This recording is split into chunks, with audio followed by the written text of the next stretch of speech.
Poland has agreed to transfer all of its MiG-29 fighter jets to an American airbase in Germany, eventually to be sent to Ukraine for the Ukrainian Air Force to use those MiGs to fight back against the Russian Air Force. This is a huge development and no doubt will be seen as a major provocation by the Russians. Let's bring in two of our military analysts here who are standing by to give us their take.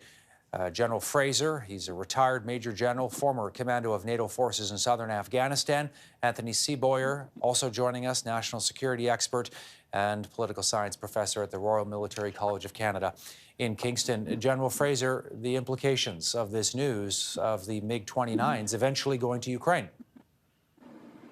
Well, Todd, it's good news for the Ukrainians. I think the West has to really evaluate what Poland has decided and how much they're going to support Poland and the impact it's going to have on Putin. Because Putin has already made a statement that he would see this as a provocation. And ideally, we want to keep the conflict inside of the Ukraine and not to have it expand outward. So I think over the next few hours and days, we're going to watch to see what Putin's going to do.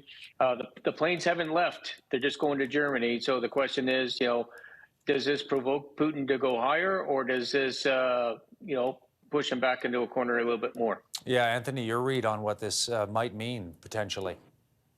Well, the MiG-29s are extremely powerful fighter jets. They can make a huge difference on the ground.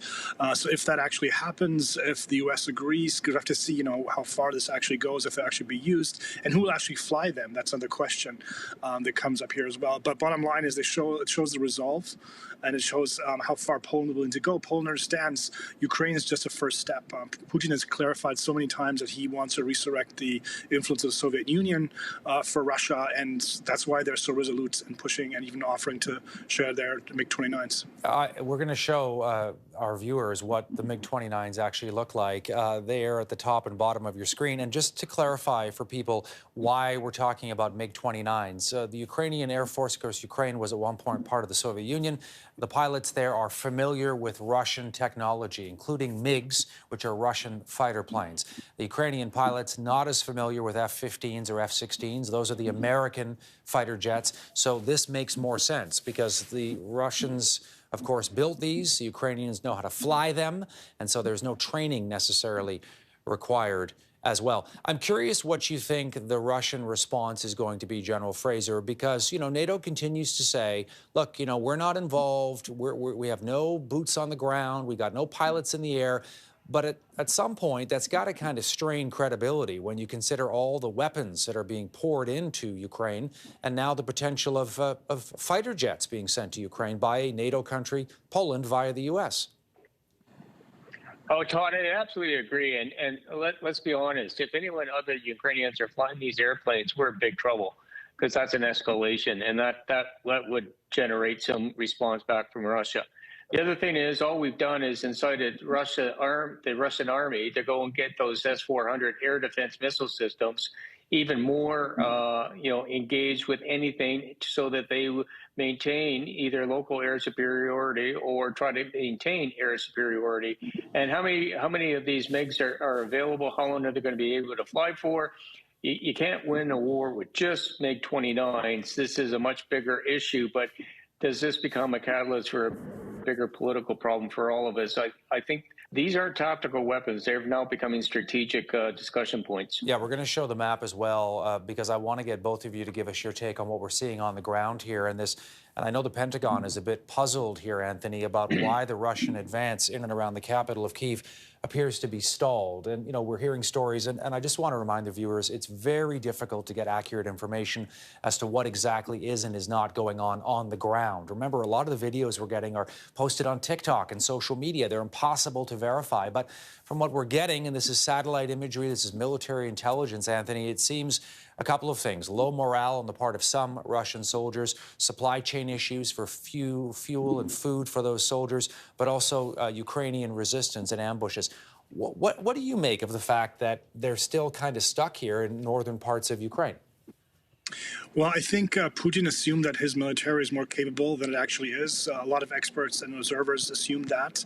We're seeing the effects of corruption, I think, over time in the Russian military force. A lot of money did not reach the place where it needed to, and now you're seeing very old equipment, and you're seeing the factor that people are not motivated. And this is where soldiers are not motivated. This is where the sanctions are kicking in. People are seeing that the way they used to live will change. They can't go to McDonald's. They can't buy their favorite clothing brands from the West.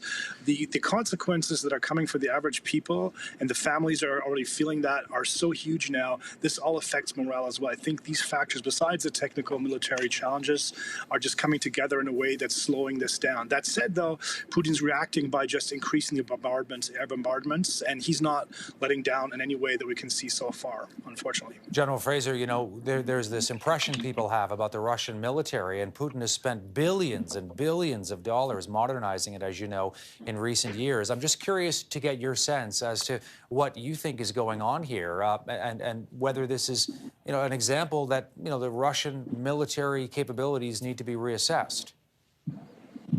Well, one of the objectives for Putin was to put the Russian military on showcase and to show it as a world-class army to complement what he wants to do from politically and geopolitically.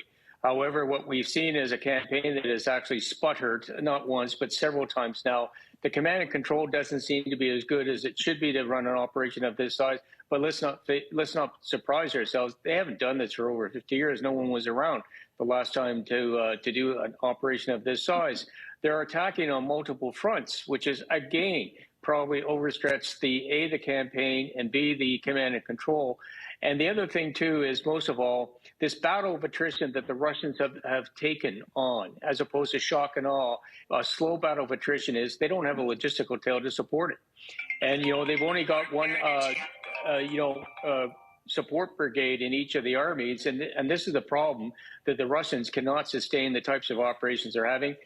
Combined with the Ukrainians are putting up a whale of a defense that is actually slowing this down. The Russian army is in trouble. Yeah, those predictions of the Ukrainian military collapsing in a day or two obviously not happening. And you rightly point out command and control issues, including communications, which the Russians are now saying are being intercepted by the West, so they can't even have confidential communications between the front lines and some of their commanders in the back. Anthony, your read as well on word that the Russians are now trying to get Syrian fighters to come and join the fight in Ukraine.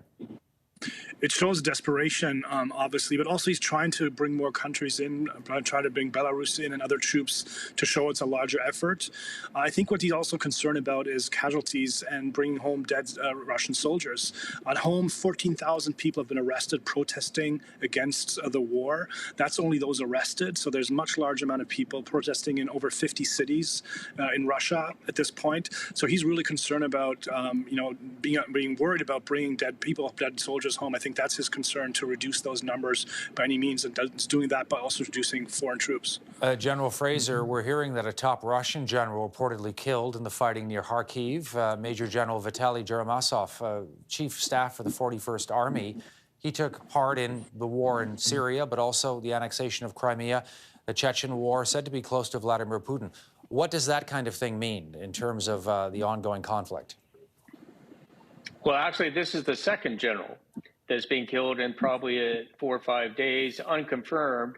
But what it does show is perhaps some recklessness by the general staff here, their inability to control the battlefield, and just how effective the Ukrainians are. Listen, I've been in battle as a general, and there's some places you show up and some places you don't, and you always think about things like snipers and whatnot, but the Russians seem to be making fundamental mistakes in everything that they are doing, all the way up to and including generals. Which means, of course, that they've got to reassess the facts on the ground. On the other hand, Anthony, you hear a lot of military analysts, and I'm sure the two of you also have thought about this, that maybe it's only a matter of time before the Russians say, okay, no more Mr. Nice Guy, so to speak, and they start getting very brutal, and no more surgical strikes. We're already seeing this, just widespread shelling, and just, turn Ukraine into what we saw the Russians turn Chechnya into more than 20 years ago. They basically flattened the entire place. Yeah, if we look at historical experiences, this is what we have to expect is going to happen. We're seeing him already using cluster bombs and other illegal weapon systems. There's nothing holding him back that we can see so far. The only hope really is that the sanctions at home affect his entourage, his supporters in a way that he reconsiders. But there's no signs of that yet because in negotiations, he's still going for the max goals he wants to have. Anthony Seaboyer joining us and General David Fraser joining us. Gentlemen, thank you for this as always. We'll talk again, no doubt, in the days ahead. Thank you. Thank you.